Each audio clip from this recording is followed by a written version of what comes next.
Assalamu alaikum. I just wanted to say कि never miss your नमाज for anything because हमें नहीं पता कि our next breath is not granted.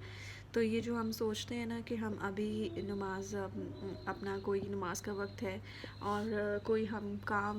जो उनसे गैर ज़रूरी जिसके पीछे हम नमाज को डिले करते जाते हैं और गैर ज़रूरी मैंने यूज़लेस काम इसलिए कहा है बिकॉज़ एवरी वर्ल्डली थिंग हर दुनिया का हर काम गैर ज़रूरी है अगर आपको वो उसको आप पहले रख के नमाज को डिले करें क्योंकि जो नमाज है ना वो हमेशा इंसान के काम आनी है और नमाज जो सी है मतलब किसी सूरत आपको नहीं डिले नहीं करनी चाहिए। छोड़ना तो एक अलग बात है, क़ज़ा करना या डिले करना वो उससे भी इंसान को बचने की कोशिश करनी चाहिए। और हमें नहीं पता हमें अपनी वी आर नॉट इवन मतलब like granted for our next breath, so how can we delay over नमाज। तो नमाज को किसी सूरत डिले नहीं करना चाहिए। First reminder is that. Secondly ये कि बाज़ औक़ात बहुत दफ़ा I have also observe the same issue कि वी डोंट फील खुशू व खुज़ू in our prayer and we don't feel सुकून और we just do it as an obligatory। हम सिर्फ एक फ़र्ज़ के तौर पर अदा करते हैं लेकिन हमें इसकी तलब और जस्तजू नहीं होती, तो वो स्टार्टिंग में नहीं आ जाती,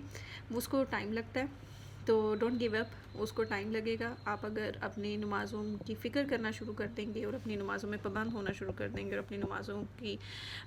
मतलब उसमें आप रेगुलरिटी करना शुरू कर देंगे तो इंशाल्लाह वो जो चीज़ है जो आपको नमाज में सुकून देगी वो भी आपको आहिस्ता आहिस्ता इंशाल्लाह अल्लाह अज़्ज़ व जल की हज़ूर दुआ करें, आपको इंशाल्लाह वो भी सुकून भी मिलना शुरू हो जाएगा। और इसी तरह से समटाइम्स इंसान पूरी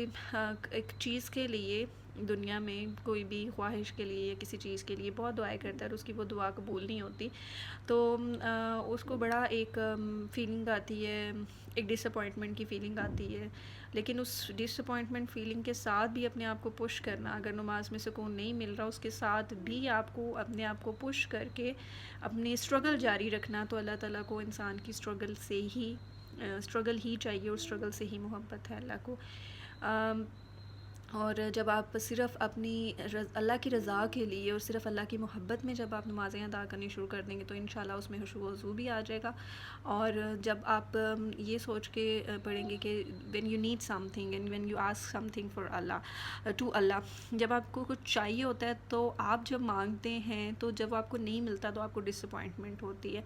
और अगर आप यही चीज़ इस तरह से स्विच कर लें कि आप सिर्फ़ अल्लाह की मोहब्बत के लिए, अल्लाह के लिए इबादत करना शुरू करते हैं, तो फिर आपको कुछ नहीं भी मिलता है ना तो आपको उसमें कोई भी रिग्रेट फील नहीं होता, because your faith is that much strong कि आपको पता है कि अगर आपको ये चीज़ अभी नहीं मिली तो इसमें यकीनन आपकी बेहतरी होगी। समटाइम्स ऐसे होता है कि इंसान को जो चीज़ मांग रहा होता है उसकी बाद उसको कुछ उससे बहुत बेहतर मिल जाता है, तो वो ये सोचता है कि वो अपने आप को बहुत ब्लेस्ड फ़ील करता है और वो कहता है कि या अल्लाह तेरा लाख लाख शुक्र है कि मेरी उस वक्त ये दुआ कबूल नहीं हुई, क्योंकि अगर ये कबूल हो जाती तो आज मैं इस जो चीज़ अल्लाह ने उसके लिए लिखी हुई थी या उसको अता करनी थी और वो कुछ कम तर मांग रहा था, अल्लाह ने उसको ज़्यादा देना था, तो वो बहुत खुश होता है कि शुक्र है मेरी वो दुआ कबूल नहीं हुई, अगर कबूल हो जाती तो मुझे इस अजीम नेमत से महरूम हो जाता। लेकिन वो भी अल्लाह ताला तो इतना बेनियाज़ है, इतनी मोहब्बत करने वाला है, आपकी वो भी दुआ जो सी है वो ज़ाया नहीं जाएगी, वो आपकी आखिरत में काम आ जाएगी। क्योंकि एक हदीस है कि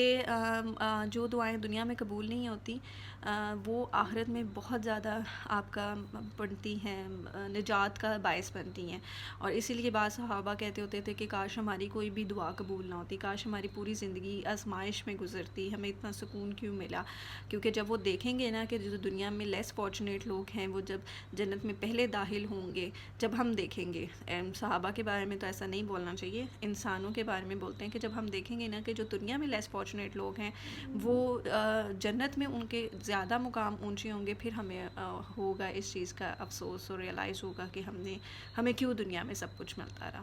اور مرنے کے بعد ابھی زندگی میں انسان کہتا ہے کہ زندگی بہت مشکل ہے، موت آ جائے، لیکن مرنے کے بعد انسان ایک ایک پل کو اور ترسے گا کہ کاش اسے زندگی واپس ملے اور وہ اپنی زندگی دوبارہ صحیح طریقے سے گزارنا شروع کرے جیسے اسے گزارنی چاہیے تھی۔ اتنی لاپرواہی اور اتنی اگنورینس میں جو ہم اپنی لائف کو گزار رہے ہیں، اس کو ٹھیک کرنے کی بہت سخت ضرورت ہے،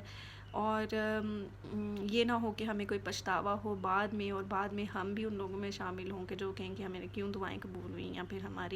ہمیں ایک موقع ملے واپس جانے کا۔ کوشش کریں کہ اسی ایک موقع جو ہمیں ملا ہوا ہے زندگی کا، اس کو ہی ہم بہتر طریقے سے، صحیح طریقے سے گزارنے کی کوشش کریں۔ اللہ تعالیٰ ہم سب کی مدد کرے اور ہم سب پر اپنا خاص کرم کرے، اور please never ever delay your prayer for any thing which cost you less, because نماز کو ڈیلے کر کے جو بھی چیز آپ کرتے ہیں وہ خسارہ ہی ہے۔ بس یہی سوچ کے اپنی نماز کا جیسے ہی وقت ہو فوراً اپنی اٹینڈنس دیں، اور فوراً اپنی حاضری مار کروائیں، اور فوراً اپنی جو ہم نے بہت دفعہ سنا ہے، ہمیں پتہ ہے، ہمیں ہر چیز کا پتہ ہے، ہم جانتے ہیں، لیکن پھر بھی ہم اپنے اوپر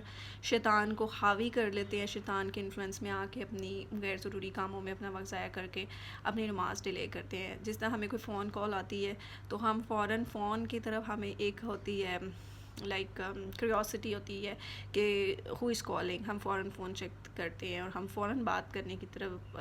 ہوتا ہے ہمارا۔ اسی طرح یہ اللہ کی دن میں 5 ٹائمز ایک کال ہے جو بہت زیادہ ہماری بلیسنگ ہے ہمارے لیے کہ ہم مسلمان ہیں، ہم امت محمدی ہیں، کہ ہمیں یہ کال ریسیو ہو رہی ہے تو ہم اس کو فوراً رسپانس کریں اور فوراً اس کی طرف جائیں۔ اور جب کبھی بھی نا امیدی ہو تو آپ سوچ لیں کہ ہماری زندگی کتنی بلیسڈ ہے کہ ایک تو ہم امت محمدی ہیں، دوسری ہم سے پہلے امتوں پہ اگر کوئی بھی غلطی ہوتی تھی فوراً ان پہ عذاب آ جاتا تھا، جیسے ہمارے سامنے ساری ہسٹری ہے جو جس قوم پہ عذاب آیا تھا کہ انہیں بندر بنا دیا گیا تھا۔ بعض قوموں کی قومیں ہی جو ان سی ہیں نبیوں کی نافرمانیوں سے ہلاک کر دی گئی تھیں، پتھر بن گئی تھیں، قوم کی قوم غرق ہو گئی تھی۔ تو آپ دیکھ لیں کہ آپ امت محمدی ہونے کے ساتھ ہم پہ جو اللہ کا یہ فضل ہے اس کی وجہ سے ہم بچے ہوئے ہیں۔ اور لیکن وہ جو عذاب آتے تھے قوموں پہ وہ نافرمانی کے تھے، اور ہم کتنی دن میں نافرمانی کرتے ہیں اپنے نبی کی۔ اور کووڈ-19 بھی ایک عذاب ہی تھا، وہاں سے بھی ہم کچھ نیک بزرگوں کی دعاؤں کی وجہ سے امت محمدی میں ماشاءاللہ الحمدللہ ابھی بھی بہت نیک لوگ ہیں جن کی دعاؤں کی وجہ سے ہم لوگ اس آفت سے بچ نکلے ہیں اور نکل گئے ہیں، گزر گئے ہیں، ہم نے یہ آفت گزار لی۔ Otherwise it was such a great disaster, بہت ہی ایک بڑی کلیمٹی تھی، لیکن ہم نے اس کو بہت فن میں اور نافرمانی میں ہم نے اسے گزار دی ہے، لیکن پھر بھی ہم بچ گئے ہیں۔ لیکن ہر چیز کو لاسٹ مومنٹ کی طرح سوچنا چاہیے کہ this is the final time and it could be your final call, so never delay your prayer. Thank you, اللہ حافظ۔